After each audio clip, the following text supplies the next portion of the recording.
Bonjour et bienvenue sur Décideur TV. Aujourd'hui, on parle reporting extra-financier avec notre invité Edwige Ray, associée responsable RSE et développement durable chez Mazars. Edwige Ray, bonjour. Bonjour. Alors, le cabinet Mazars a récemment publié une étude sur ce sujet du reporting extra-financier. Pouvez-vous tout d'abord nous préciser un peu l'objet et la méthode employée pour cette enquête ?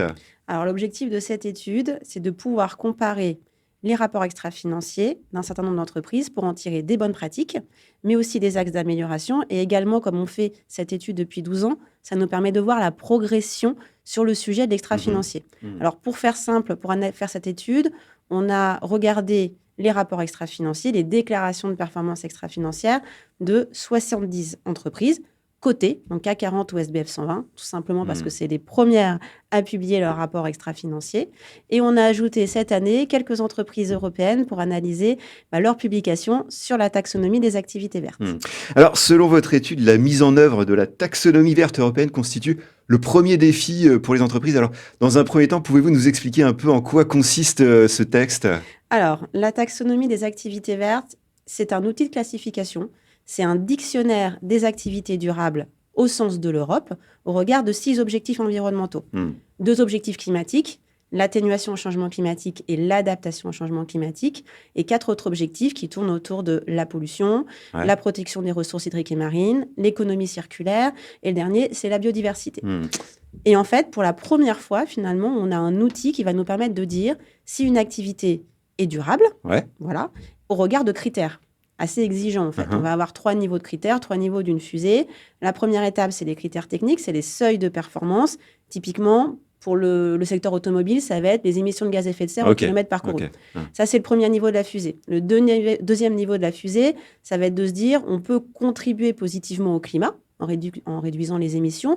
Par contre, on peut quand même nuire à un autre objectif, en provoquant des pollutions, en touchant à la biodiversité. Donc, l'Europe a aussi défini des critères face aux autres objectifs environnementaux pour éviter de nuire à ces objectifs-là. Et le dernier niveau de la fusée, c'est de se dire, il faut que les entreprises exercent leur activité en respectant ce qu'on appelle les minimum safeguards. C'est tout ce qui va tourner autour du respect des droits de l'homme, de la lutte contre la corruption, etc. C'est tous ces sujets-là. Alors, quel est l'impact de cette taxonomie sur les entreprises ? Vous parlez notamment de révolution du reporting extra-financier. En effet, alors pourquoi ? Déjà parce que c'est quand même la première réglementation qui est vraiment européenne et qui met vraiment des critères et des définitions face à des indicateurs. Donc ça, c'est assez nouveau. Et deuxièmement, et c'est sans doute ça le plus important parce que c'est assez rare, c'est qu'on est sur une réglementation qui est très transverse. Ça veut dire qu'on rentre par de la donnée extra-financière, par de la donnée métier, et en fait, on va sortir des indicateurs financiers, parce que l'objectif de tout ça, c'est de publier 3 indicateurs. C'est la part du chiffre d'affaires durable, des CAPEX, c'est-à-dire de l'investissement durable, et des OPEX, c'est-à-dire les charges d'exploitation durables. Donc, c'est quand même la première fois qu'on se retrouve avec une donnée extra-financière et à la sortie des indicateurs qui peuvent être analysés par tout un chacun. Alors, en matière de reporting extra-financier, on a un autre texte qui est particulièrement important, c'est bien entendu la directive CSRD. Alors, encore une fois, de quoi s'agit-il et quels sont les enjeux pour les entreprises ? Alors, encore un acronyme, la CSRD, c'est la Corporate Sustainability Reporting Directive. En fait, c'est le reporting extra-financier 2.0, le reporting de demain. Alors, aujourd'hui, les entreprises, elles publient déjà des éléments. On parlait de la déclaration de performance extra-financière. Mais en fait, il y avait un biais, c'est qu'il n'y a pas d'homogénéité ni de comparabilité, ce qui est un peu compliqué aujourd'hui. Et l'idée, cette CSRD, c'est de corriger ça, en corrigeant ces biais, et notamment l'élément le plus important, c'est qu'elle renvoie à des normes de reporting extra-financier.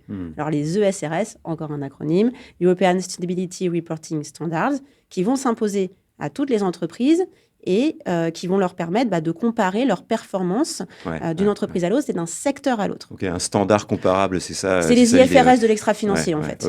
Alors, pour finir, face à cette révolution du reporting extra-financier, quels seraient vos principaux conseils aux entreprises ? Alors, je pense qu'il faut anticiper. C'est vraiment le maître mot. Et prendre avec une avalanche de normes, effectivement, et un calendrier qui peut être assez serré. Exactement, qu'il faut savoir lire, interpréter, et puis voir comment opérationnellement ça va s'appliquer dans l'entreprise. Et l'autre difficulté, c'est un projet très transverse. Ça veut dire qu'on va quand même solliciter les directions développement durable, qui vont aller solliciter les directions métiers pour obtenir de l'information. Mais derrière, il y a une dimension d'organisation, effectivement. Mais oui, et puis il y a la direction financière qui va s'en occuper. On parle de performance, donc ça va revenir sur la direction financière. Ça implique tous les acteurs de l'entreprise. Et après, il faut fiabiliser l'information. Donc, le contrôle interne, l'audit interne. Et donc, finalement, tout le monde va devoir se pencher sur ces normes pour publier une information qui va être très regardée par les investisseurs, puisqu'ils vont les s'appuyer enjeux là-dessus. sont là, bien sûr. Exactement. On va regarder un PNL financier et puis on va regarder la performance extra-financière.